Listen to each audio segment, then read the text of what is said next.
Greetings and welcome back to yet another episode of the Daily Run, and today we're playing as Lazarus. So this seems to be another special daily, and not only that, we have a very interesting assortment of items. So we have 2020, Robot Baby, and Monster Manual, and one of them is not like the other two, and that's pretty much, of course, 2020, being that only useful item out of the three that we actually start out with. And I'm not sure, sometimes these dailies kind of bless us with some items and sometimes they curse us, but in this one it doesn't seem like it's that bad. We start out with three pretty basic items, something I would consider the classic. 2020 I think was added in Rebirth, and of course Robot Baby and Monster Manual have existed in the game since the Flash version, so these items have a staple in the game and I feel like they've earned the right to do it. Of course this daily does kind of offset the fact that we start out with these three items by the fact that there are no treasure rooms, and I think the question begs to, this question begs the answer, is that a good idea, or at least is that balanced, at least somewhat? And I feel like at the start I thought it's not really that balanced, because essentially, you know, we have three not that good items, except maybe for 2020, but that's not really warranted to remove the treasure rooms, because first of all, you lose the potentiality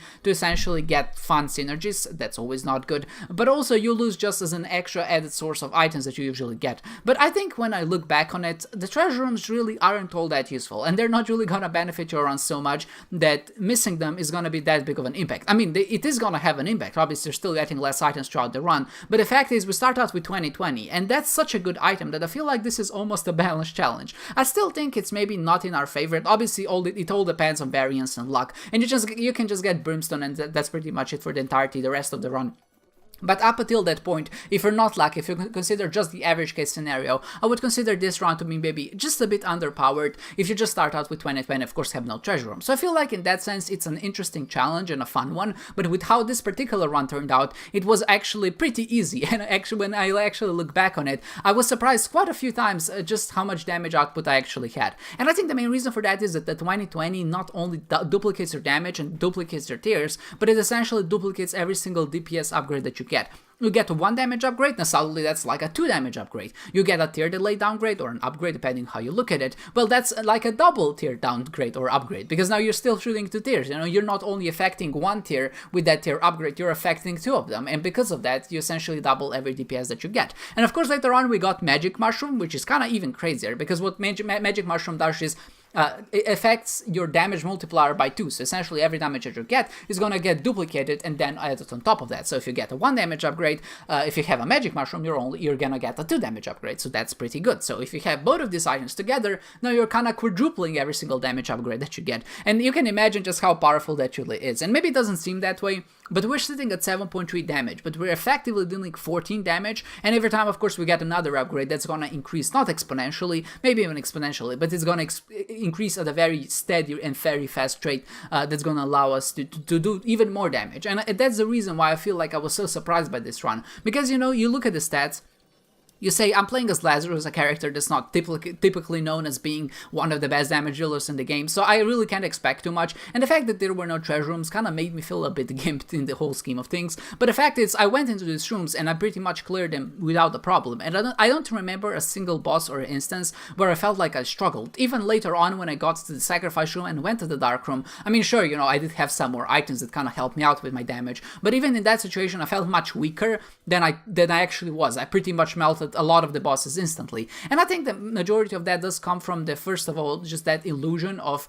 not being strong enough and kind of being focused a bit too much on your stats, and I feel like that's something that happens in pretty much every game that shows you what the stats are, so that's why I actually didn't like playing with stats until they were added officially into the game. I remember when Missing HUD was big, I know a lot of people used it to kind of keep track of what's going on, but I didn't like doing that, first of all, because it kind of clutters the screen, but now, of course, when I'm recording, I want to give you the information, because I think it's nice that you're able to see what's going on in the run without me explicitly telling you so. But even if you look past that, I just feel like it clutters the screen at some point. But secondly, it also makes you focus on the stats too much. Maybe you pick up an item that you usually liked, or at least it feels nice, but you look at the stats and you say, oh, actually, it's not that big of a stat upgrade, so I shouldn't bother picking it up. And I feel like that's a very wrong mindset to have, because especially in Isaac, you never know what hidden effects there might be. And I think the biggest part of that is also just how you're used to the game. Maybe you feel like there's a big difference when in fact the stats actually don't change that much at all. And of course, the positive is, the opposite is also true. I remember I used to pick up Sin Robes because I thought it was a good item. Obviously, I just said,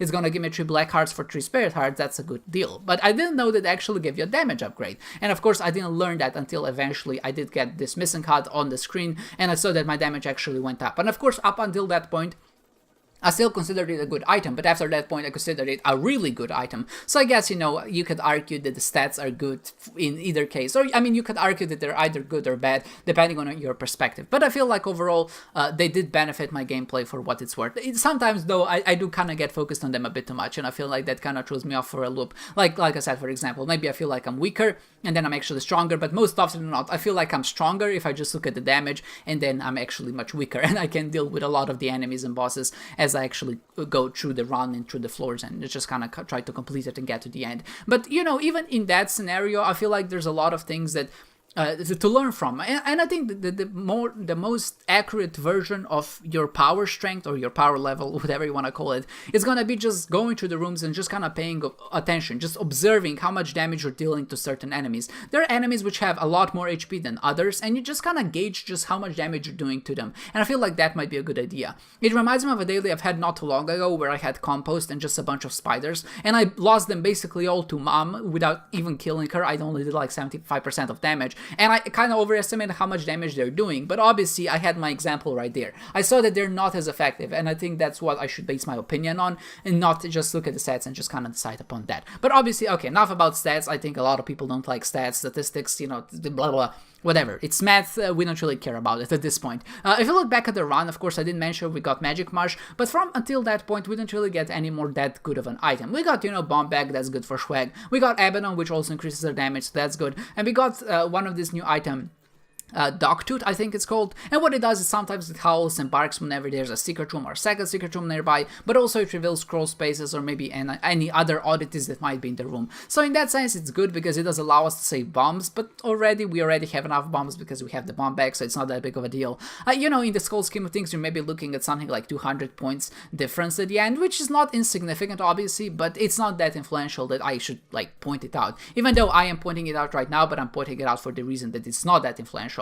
But the one thing that didn't make a very big difference in the run was me having Black Rune when I entered the Sacrifice Room. And of course I beat both of the angel statues and they both dropped their key fragments, and then I used the Black Rune, and what ended up happening is my tier delay went from 12 to 7, and that was such a significant DPS upgrade, not only because of the things I've mentioned before, but also because now we have Succubus, and now Succubus is increasing our damage by a third, so now we're at 20 damage at 7 tier delay, but we're also shooting 2 shots at once. So I was pretty much able to instantly kill most of the bosses that I entered or encountered in the Dark Room, and that made me feel really powerful, and like I said before, I didn't really think that was gonna go true, but it did. I did struggle with health at some points throughout the run, and maybe, that's also why I felt a bit weaker, but towards the end, I did find that Satanic Bible. I was able to kind of get enough health to go to the Sacrifice Room. I did go to the Dark Room, and because of all the things that I just described, I was able to get through it without that much of a problem. At the end, I even got an Algiz, like a cherry on top, that kind of helped me beating the Lamb, but obviously,